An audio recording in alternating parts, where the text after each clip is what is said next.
Hello students, now we start the theories and the first theory is Virginia Henderson.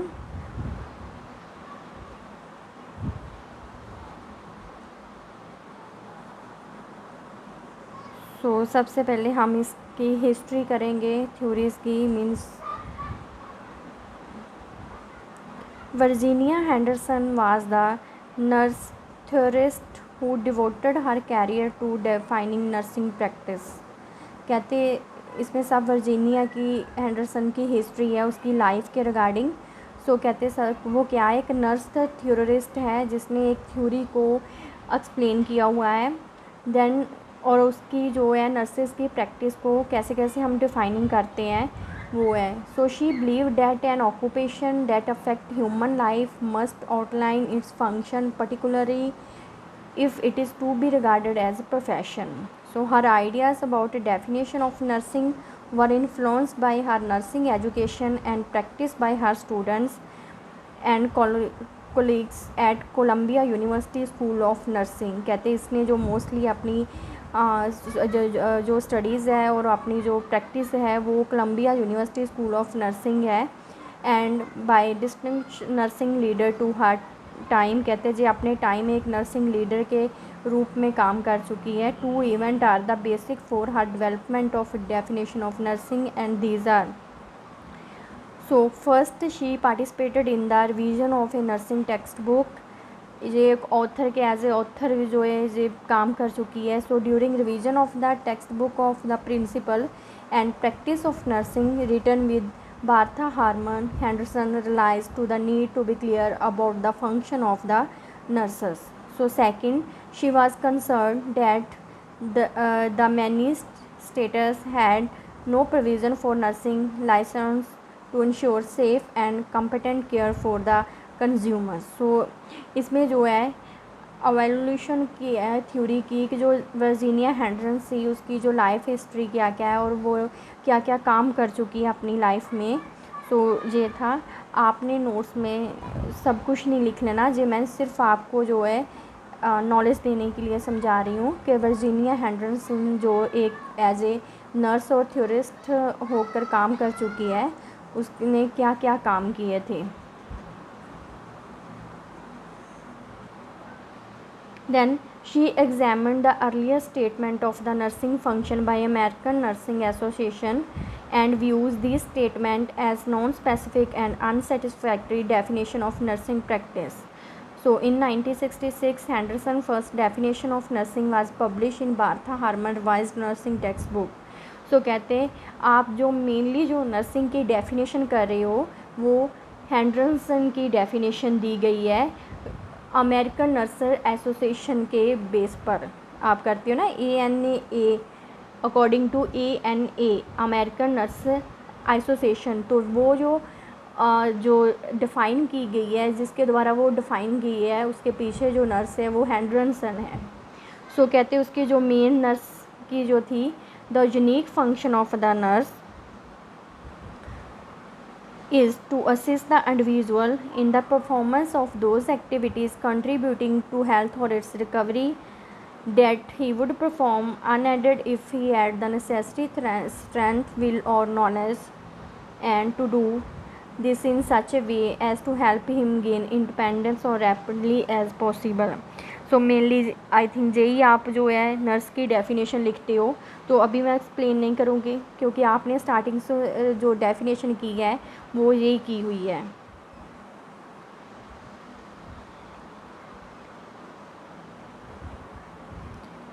Next Henderson concept क्या था. Concept use by Henderson जो Henderson की theory है उसका mainly जो concept है वो क्या है. कहते हैं Henderson card her definition of nursing as a concept. कैसे उसके कंसेप्ट के अकॉर्डिंग उसके आइडिया के अकॉर्डिंग जो उसने डेफिनेशंस दी थी वो दी थी एक ह्यूमन बीइंग की हेल्थ एनवायरनमेंट एंड नर्सिंग की. सबसे पहले ह्यूमन बीइंग के रिलेटेड हेंडरसन के क्या थॉट्स से क्या मतलब उसने थिंकिंग रखी थी वो हम देखेंगे. Human being the patient as an individual who require assistance to achieve health and independence or peaceful death. कहते जो एक पेशेंट है जो एक इंडिविजुअल है वो एक अपनी हेल्थ को अचीव करने के लिए उसको एज ए असिस्टेंस की ज़रूरत पड़ती है, मीन्स एक सहायता करने वाला जो पर्सन उसके साथ होना चाहिए। सो इंडिपेंडेंस और पीसफुल डेथ। और कहते हैं अगर वो इलनेस भी हुआ है पेशेंट, तो एटलीस्ट उसका जो जो उसकी डेथ है वो पीसफुल हो। सो कहते the mind and the body are inseparable. कहते माइंड एंड बॉडी का रिलेशनशिप भी जो है वो अटूट है। Then the patient and his family are viewed as a unit. कहते हैं पेशेंट एंड जो उसकी फैमिली है उसका भी व्यू है उसके यूनिट में, मीन्स उसकी केयर में। सो कहते कि जो एक पर्सन है अपनी जो वो रिक्वायर कर रहा है अपनी हेल्थ को अचीव करने के लिए, उसके पीछे एक असिस्टेंट्स होता है एज ए नर्स। जैसे हम केयर प्रोवाइड कर रहे हैं तो हम एज ए असिस्टेंट्स हैं कि टू अचीव हेल्थ, कि पेशेंट की हम जो हेल्थ है वो गुड अचीव कर सकें, उसका जो रिज़ल्ट है आउटकम है गुड निकाल सकें। एंड अगर नहीं तो जैसे वो उसकी जो डेथ है वो भी इंडिपेंडेंस और पीसफुल हम करवा सके, जो एक असिस्टेंस करता है। सो नेक्स्ट हेल्थ है। She views health in term of patients ability to perform unaided the 14 component of nursing care. कहते हैं कि हेल्थ को जो है एक पेशेंट की एबिलिटी को परफॉर्म करने के 14 कंपोनेंट होते हैं नर्सिंग केयर के regarding. So she says it the quality of the health rather than life itself. कहते हैं क्वालिटी ऑफ जो हेल्थ है वो लाइफ के बेस पर होती है, that margin of mental physical.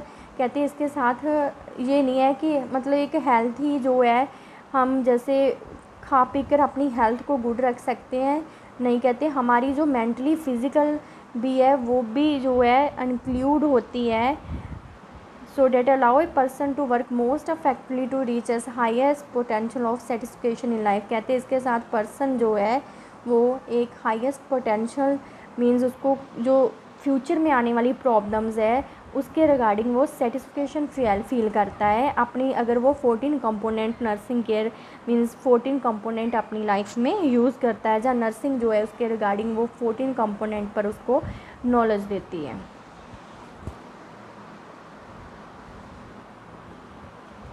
So next environment के बारे में हेंडरसन के क्या थॉट थे। She use Webster's dictionary which define environment as the aggregate of all the external condition and influence affecting the life and development of an organism. कहते जो भी aggregate होती है हमारी एक्सटर्नल कंडीशंस सराउंडिंग में, तो कहते वो जैसे भी अफेक्ट करती है हमारी लाइफ में, तो कहते उसी के साथ वो समझती है कि डेवलपमेंट ऑफ ऑर्गेनिज्म वैसे ही हमारे जो मतलब जो हम ह्यूमन बीइंग की और डेवलपमेंट है उसी के अकॉर्डिंग होती है।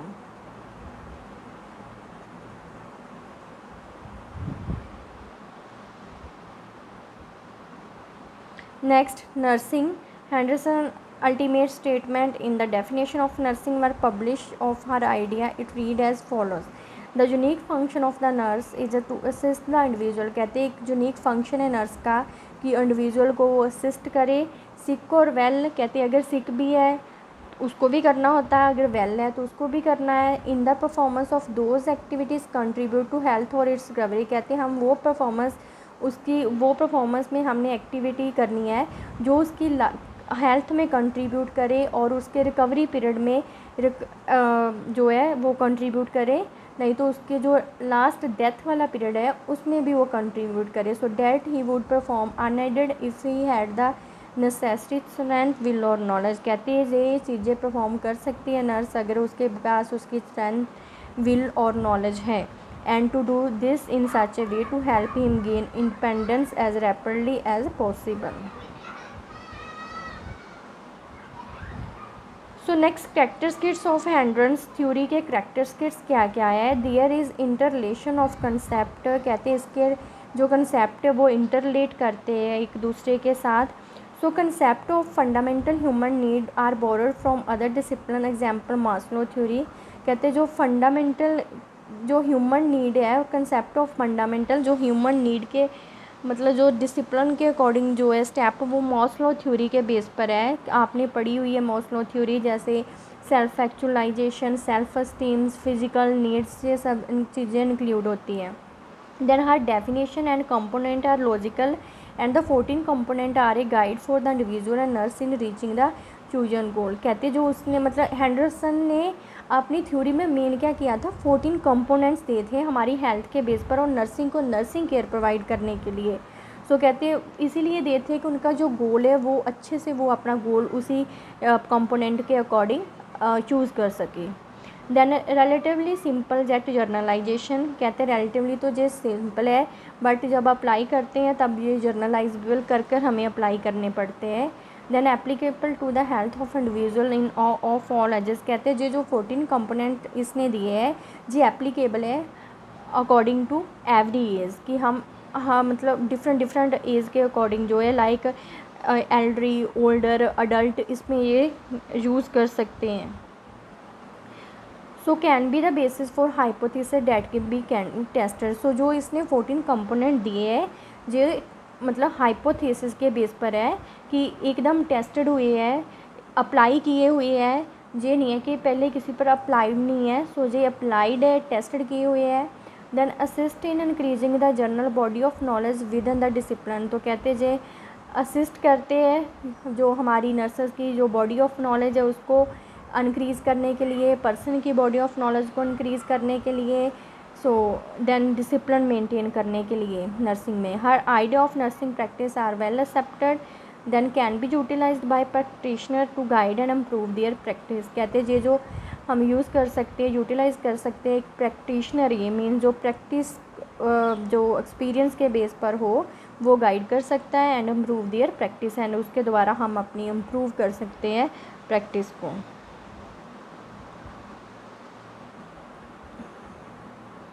Then fundamental need of human according to Virginia Henderson's, जो हम 14 कंपोनेंट की बात कर रहे हैं कि वर्जीनिया हेंड्रेंस के जो है फंडामेंटल नीड क्या है उसने दी हुई है ह्यूमन बीइंग के रिलेटेड, वो ये है कि सबसे पहले ब्रीथ नॉर्मली, कि हम जैसे भी ब्रीथ कर रहे हैं हम जो नॉर्मली ब्रीथ करें, डीप ब्रीथिंग करें और एक गुड इन्वायरमेंट में जाकर करें।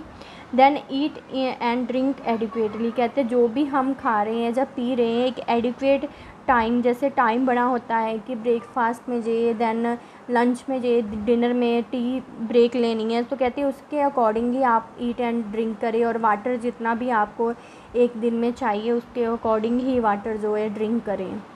So eat and drink adequately. Then eliminate body waste, कहते जो इसके बेस पर हमारा जो एलिमिनेट पैटर्न है वो भी हमारे जो हम इनटेक कर रहे हैं उसके बेस पर है। सो मेंटेन डिज़ायरेबल पोजीशंस, कहते हम मींस इसमें ज़्यादा आ गया कि हम एक्सरसाइज कर सकते हैं और अपनी डिज़ायरेबल जो पोजीशन है उनको मेंटेन कर सकते हैं। देन स्लीप एंड रेस्ट, कहते हैं स्लीप एंड रेस्ट भी हमारी जो लाइफ है हमारे जो हेल्थ है उसको मेंटेन करके रखती है। देन सूटेबल क्लोथ्स, कहते हैं हमें ऐसे क्लोथ्स जो है वो वेयर करने चाहिए जिसमें हम खुद कंफर्टेबल लगें। मैं जहाँ पर कोई वेस्टर्न और अकॉर्डिंग टू कल्चर की नहीं बात करी, लाइक हमें जैसे ज़्यादा टाइटली क्लोथ्स नहीं पहनने चाहिए, थोड़े लूज़ क्लोथ्स पहनने चाहिए कि हमारे जो जैसे हम बच्चों को अगर लूज़ क्लोथ्स पहनाएंगे तब भी उनका जो डेवलपमेंट है ग्रोथ एंड डेवलपमेंट वो बॉडी के ज़्यादा होगी, वो हमारे ग्रोइंग पीरियड में हेल्प करेंगे। तो इसलिए हम बच्चों को जो है हमेशा जो क्या करते हैं हम टाइटली क्लोथ नहीं पहनाते, हम लूज़ली क्लोथ पहनाते हैं। वो इसीलिए कि उनके जो ग्रोइंग पीरियड में हेल्प करते हैं, उनके जो ऑर्गन है वो ग्रो एंड उस टाइम ग्रो एंड डेवलपिंग का पीरियड चल रहा हुआ तो उनकी ग्रोथ एंड डेवलपमेंट में हेल्प करते हैं। सो नेक्स्ट है maintaining body temperature by adjusting cloth and modifying environment, कहते हैं हमें समझना चाहिए कि हम कैसे बॉडी टेम्परेचर जो है वो मेंटेन करें। जहाँ अगर नर्स केयर प्रोवाइड कर रही है तो वो पेशेंट के रिगार्डिंग कैसे जो है बॉडी टेम्परेचर मेंटेन करें। सो कहते हैं इसमें अगर हमें इन्वायरमेंट देखना चाहिए, गर्म है सर्द है, अगर गर्म है तो हमें जो ठंडे क्लोथ है जो मतलब कॉटन के क्लोथ्स हैं वो पहनने चाहिए। देन अगर सर्द है तो हमें वार्म क्लोथ पहनने चाहिए। कहते जे हमारे बॉडी टेम्परेचर को मेंटेन करके रखेगा। Then keep the body clean and well groomed, कहते डेली हमें बाथ लेना है, ब्रशिंग करनी है, मीन्स प्रॉपर ओरल केयर करनी है, हेयर केयर करनी है। इसके साथ क्या है कि हमारी बॉडी क्लीन रहेगी और हम वेल ग्रूम जो नज़र आएंगे। क्लियर। सो डेली के जो हाइजीनिक प्रोसीजर क्या है, सबसे पहले कि हमने जो है डेली मतलब प्रॉपर हैंड वॉश करने हैं। देन उसके बाद जैसे डेली ब्रशिंग करनी है, oral care, hair comb, bathing, ये प्रोसीजर जो आगे हमारे बॉडी को clean up and well groomed रखने के लिए। Then avoid dangerous and injury others, कहते हमने अवॉइड ऐसे जो हज़ार्ड्स हैं हमारे घर में, जहाँ कुछ ऐसे हज़ार्ड्स जो हॉस्पिटल में हो सकते हैं, हम उसको अवॉइड करना है। देन उसके रिगार्डिंग इंजरी ना हो सके उसको प्रिवेंट करना है। सेफ्टी फर्स्ट, कहते हैं कि सेफ्टी वाले जो मेज़र हैं वो हमने यूज़ करने हैं। Then communicate with others, express emotion, needs and fear, और इसने ये भी बताया कि हमें जो है दूसरों के प्रति हमें आपस में जो कम्युनिकेट करना चाहिए, और हमें जो इमोशन है, हमारे नीड्स और फियर है किसी के बारे में, तो हमें शेयर करना चाहिए, अपने ही अंदर रखने नहीं चाहिए। सो एंजाइटी इसीलिए रिड्यूस होएगी जब तक हम किसी के साथ शेयर नहीं करते। सो कम्युनिकेट इसने एक कंपोनेंट दिया, communicate is good component for health maintenance के लिए। ठीक है। Then worship according to one's faith, कहते जहाँ पर आपको फेथ है, बिलीव करते हो, ट्रस्ट करते हो, तो उस मतलब एक बार मतलब दिन में 1-2 बार वर्शिप में गॉड को ज़रूर याद करें, आप पूजा पाठ करें। सो ये भी एक हेल्थ को मेंटेन करने के लिए गुड है, क्योंकि इसमें कोग्निटिव अफेक्ट जो है वो आता है। Then work to have a sense of accomplishment, कहते हम अपनी लाइफ में अकम्पलिशमेंट करने के लिए, सक्सेसफुल होने के लिए जो अपना प्रोफेशन है उसके रिगार्डिंग अगर वर्क करेंगे, अपनी सेंस के अकॉर्डिंग करेंगे, तो वो हमारे लिए गुड है। लाइक नर्स से आए, आप एज ए नर्स हैं, तो अगर आप as a nurse good care provide करेंगे पेशेंट को, तो वो भी एक अकम्पलिशमेंट में आएगा। So next, play or participate in various form of recreation, कहते हमें अपनी लाइफ में रिक्रिएशन एक्टिविटीज़ करनी चाहिए, फ़िज़िकल एक्टिविटीज़ करनी चाहिए, exercise like playing football, badminton, कहते हैं ऐसी जो चीज़ें उनको यूज़ करना चाहिए कि हमारी फिज़िकली जो फिटनेस है वो मेंटेनेंस रहे। देन लर्न, डिस्कवर और satisfy the curiosity that leads to normal development and health and use the available health facilities, कहते हैं हमें कुछ चीज़ें लर्न करते रहना चाहिए, डिस्कवर करते रहना चाहिए कि हम, और सेटिस्फाई होना चाहिए। Then leads to normal development के लिए कि हमें कुछ ना कुछ न्यू टेक्निक को हमारे माइंड में न्यू आइडियाज़ आए हर डिस्कवर करने के लिए। सो कहते हैं ये चीज़ें को हमने देखते रहना है। सो देखो, there are very interesting fundamental need of human, क्या क्या नीड है फंडामेंटल की। सो ब्रेथ नॉर्मली, आप ब्रीथिंग पैटर्न जो है डेली उठकर ब्रीथिंग नॉर्मली लो, लाइक जैसे खुले एनवायरनमेंट में, ओपन एयरवे एनवायरनमेंट में करो। Then eat and drink adequately, eliminate body waste, maintain describe position, sleep and rest, suitable clothes, maintaining body temperature by adjusting clothes and modifying environment, keep the body clean and well groomed, avoid dangerous and injuring others, communicate with others, express emotions, need and fears, worship according to one's faith, work to have sense of accomplishment, play or participate in various form of recreation, learn, discover or satisfy the curiosity that lead to normal development and health, and use the available health facilities.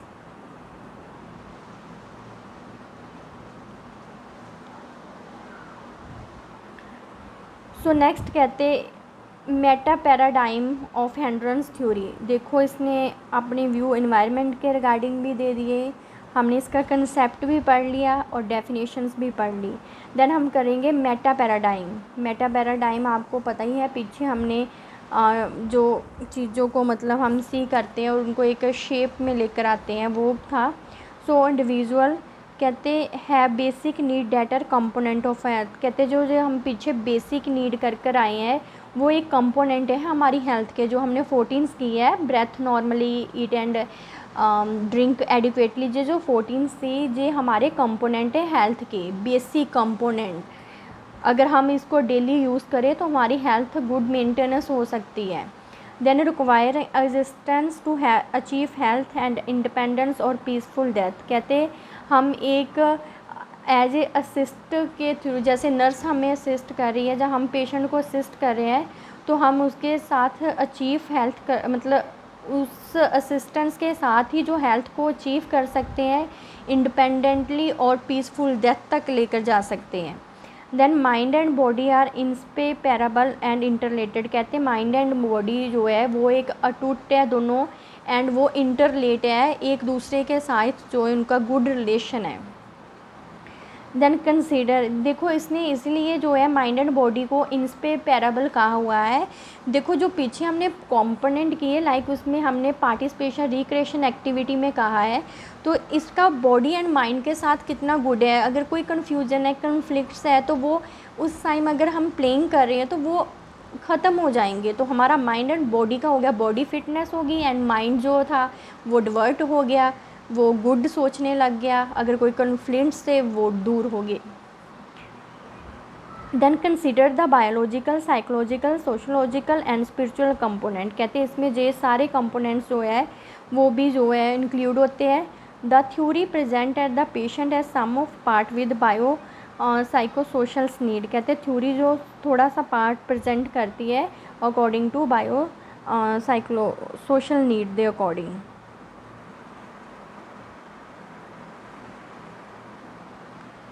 So next environment है, setting in which an individual learns unique pattern for living. कहते हैं एक setting होती है environment की जिसमें individual जो है एक यूनिक पैटर्न अपनी लाइफ का जो है लर्न करता है।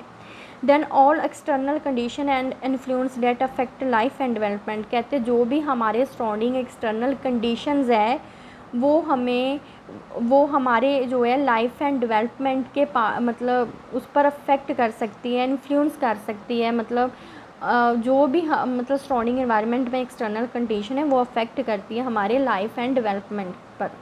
सो individual in relations to families. कहते हैं इंडिविजुअल का एक गुड रिलेशन है एनवायरनमेंट का, हमारी फैमिली क्या हमें कैसा एनवायरनमेंट प्रोवाइड कर रही है, तो वो चीज़ें हैं। So minimally discuss the impact of the community और द इंडिविजुअल एंड फैमिली। कहते हैं हम इसमें इम्पैक्ट देखना है कम्युनिटी का, इंडिविजुअल का और फैमिली का इन्वायरमेंट में। So basic nursing care involve providing condition under which the patient can perform 14 activities unaided. So कहते हैं बेसिक जो एक कंडीशन है, ये जो सभी 14 कंपोनेंट थे वो एक इन्वायरमेंट कंडीशन के रिलेटेड भी है।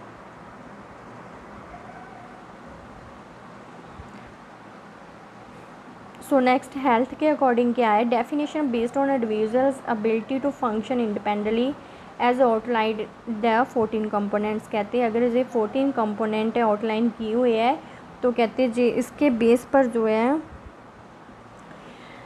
Individuals ability to function independently. तो कहते हैं इंडिविजुअल की एबिलिटी फंक्शन करने के लिए जो इंडिपेंडेंटली है। So nurse need to stress promotion of health and prevention and cure of disease. कहते हैं नर्स जो है वो उसको मतलब नीड होती है वो स्ट्रेस प्रमोशन ऑफ हेल्थ करे, स्ट्रेस को रिड्यूस कर कर प्रमोशन करे हेल्थ की, एंड प्रिवेंशन करे एंड क्योर ऑफ डिजीज़ की, उसको फर्दर जो है क्योर कर सके अपनी वो पेशेंट की डिजीज़ को। So good health is challenge affected by age, cultural background, physical and intellectual capacities and emotional balance. कहते हैं गुड हेल्थ एक चैलेंज है, फैक्ट है हमारी एज के रिगार्डिंग, कल्चर के रिगार्डिंग, फिजिकल बेस पर and intellectual capacities.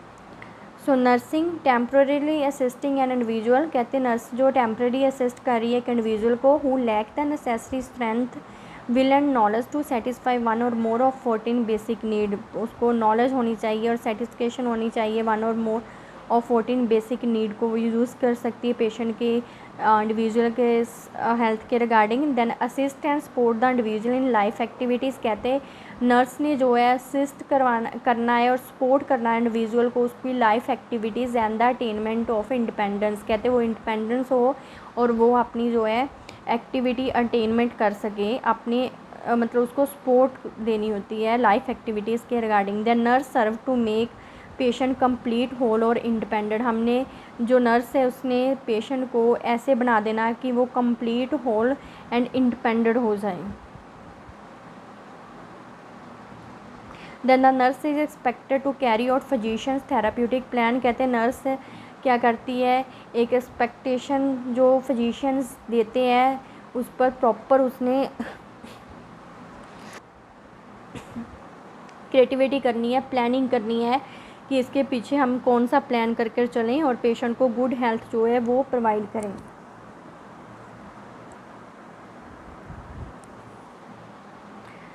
Then Henderson's theory and nursing process, जैसे पीछे वो प्लान करके चलती है एक फिजिशियन के मतलब फिजिशियन ने जो ऑर्डर दिए थे उसके बेस पर, तो उसके जे प्लान हुआ nursing assessment, nursing diagnose, then nursing plan, nursing implementation.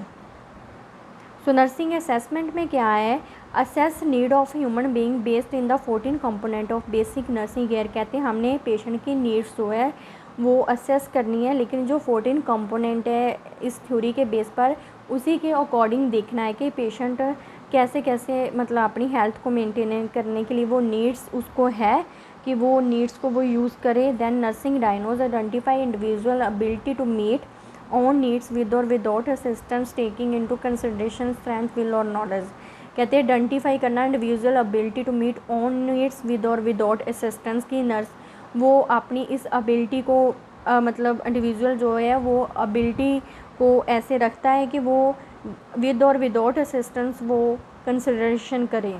The nursing data document how to the nurse can assist the individual sick or well, कहते हैं प्लान करना है डॉक्यूमेंट के कैसे कैसे नर्स जो है वो असिस्ट करे इंडिविजुअल सिक और विल को। Then nursing implementation assist the sick or well individual in the performance of activities in meeting human need to maintain health recover from illness, कहते जो नर्सिंग इम्प्लीमेंटेशन करती है basic need कि उसकी जगह क्या है मेंटेन रह सके हेल्थ एंड अगर इलनेस है तो रिकवर हो सके और to aid in peaceful death, अगर डेथ की कंडीशन है तो वो भी उसकी पीसफुल हो। So implementation based on the physiological principle age culture background emotional balance and physical and intellectual capacities and carry out treatment prescribe by the physician, जिसके जो भी फिजिशियन ने प्रिस्क्राइब किया ट्रीटमेंट उसके बेस पर हमने जो है इम्प्लीमेंटेशन करना होता है नर्सेज ने। और एज और कल्चर बैकग्राउंड कहते हैं इमोशनल बैलेंस, ये सब चीज़ों को लेकर भी हमने जो है प्लानिंग इस हिसाब से करनी होती है कि हम गुड इम्प्लीमेंटेशन कर सके, कि हम गुड केयर प्रोवाइड कर सके पेशेंट की। So nursing evaluation use the acceptable definition of nursing and appropriate law related to practice of nursing. The quality of care is drastically affected by the preparation and native ability of the nursing personnel rather than the amount of hour of care.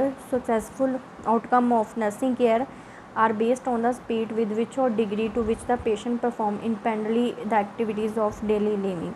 सो कहते हैं nursing evaluation में यही है कि जो भी patient अपनी daily activity कर रहा है हमने परफॉर्म करना है, देन उसके हमने जिसके बेस पर हमारी जो सक्सेसफुल आउटकम है वो गुड हो सके।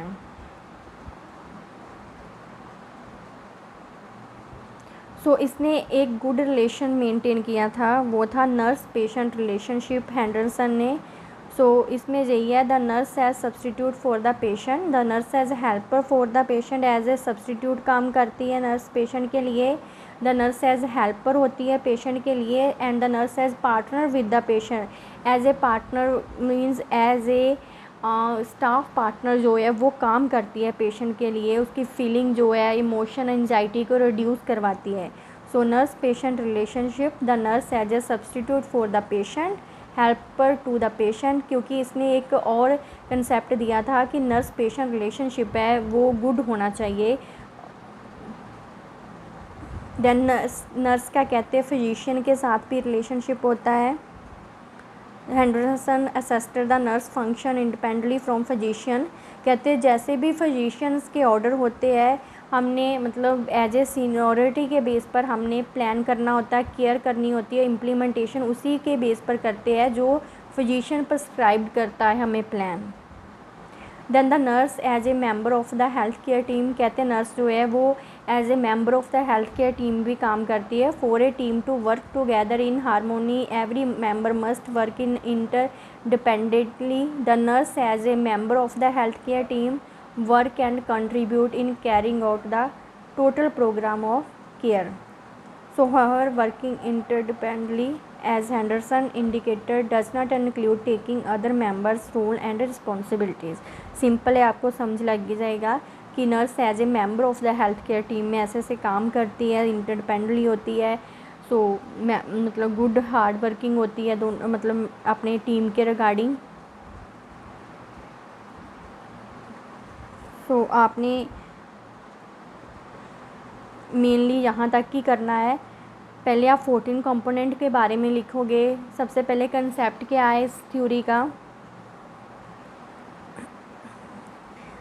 ठीक है। ह्यूमन बीइंग की डेफिनेशन इसके अकॉर्डिंग क्या है, कहते हैं हम विदाउट असिस्टेंस जो है एक पर्सन मतलब जो है जब पेशेंट है वो गुड हेल्थ अचीव कर नहीं सकता। असिस्टेंट के अकॉर्डिंग ही जो है achieve health and independence or peaceful death हो सकती है। देन हेल्थ इन्वायरमेंट, नर्सिंग की डेफिनेशन हेंडरसन ने क्या दी थी, उसके करैक्टरिस्टिक्स क्या थे हेंडरसन की थ्योरी के। Then 14 component that is very very important, breathe, normally, eat and drink, ये सब कंपोनेंट्स जो है हमने मेंशन करने हैं, अपनी थ्योरी में लिखने हैं। देन मेटा पैराडाइम उसने क्या दिया था इंडिविजुअल के रिगार्डिंग, इन्वायरमेंट के रिगार्डिंग कि उसके क्या क्या आइडिया थे, हेल्थ के रिगार्डिंग एंड नर्सिंग के regarding. Then next Henderson theory and nursing process का उसके साथ क्या रिलेशन है इस थ्योरी का नर्सिंग प्रोसेस के साथ, तो हमने 4 जो है कंपोनेंट किए हैं।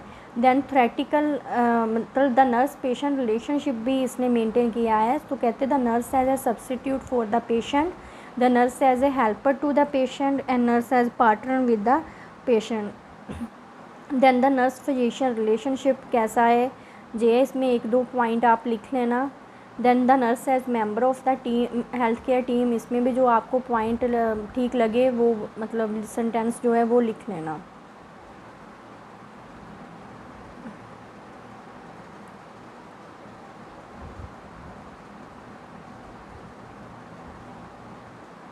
नेक्स्ट है weakness.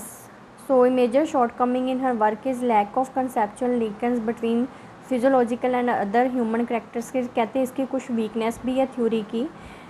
No concept of the holistic nature of the human being, कहते हैं इसमें जो कंसेप्ट है वो प्रॉपर होलिस्टिक केयर नेचर पर डिपेंड